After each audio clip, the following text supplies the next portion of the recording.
Leonardo da Vinci. He is recognized as an all-round personality of the period of Renaissance.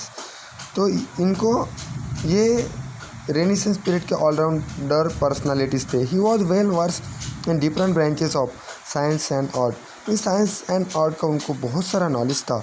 He had mastery over varied subject such as sculpture, architecture, mathematics, engineering, music, astronomy. तो इन सारे subject में उनको mastery मिली थी. Sculpture में, architecture में, mathematics में, engineer में, म्यूजिक में एंड एस्ट्रोनॉमी में. But he became world renowned as a painter. लेकिन वो जग प्रसिद्ध कैसे थे? As a painter. His painting of Mona Lisa and the last supper become immortal. उनकी जो पेंटिंग थी Mona Lisa and the last supper, ये सबसे ज़्यादा अच्छी साबित हुई थी. मीन्स इस वजह से वो फेमस बन चुके थे. Religious reform movement.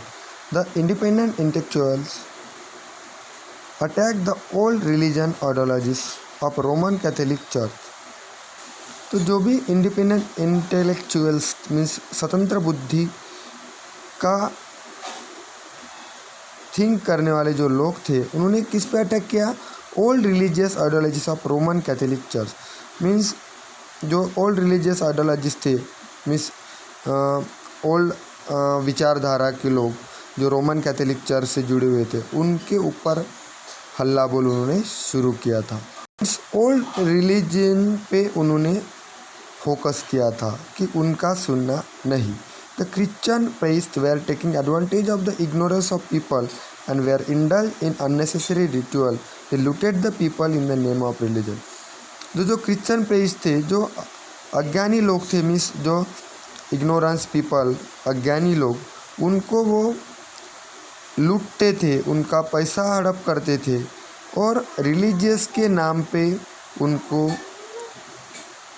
कुछ भी बातें बताते थे. The movement that began against is known as religious reform moment.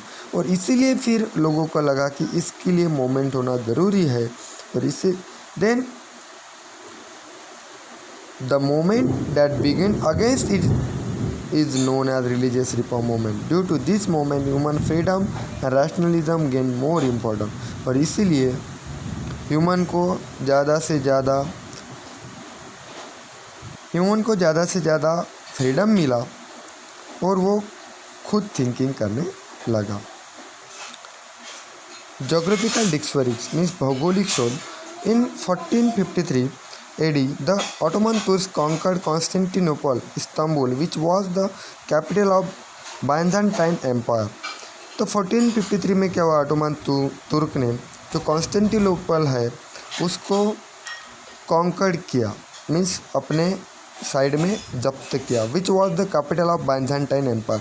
तो ये क्या था? एक बाइजेंटाइन एम्पायर का कैपिटल था. The overland trade routes joining Asia and Europe went to this city.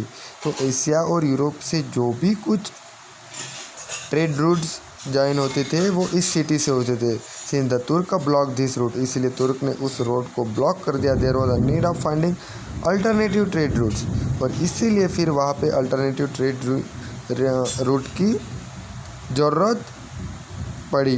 And at that time for the European countries to reach Asia, क्योंकि European countries को Asia में आने के लिए उस रूट की ज़रूरत है. This led to a new phase of geographical dictionary. और यही एक जोग्राफिकल डिक्शनरी का न्यू फेज स्टार्ट हो चुका था.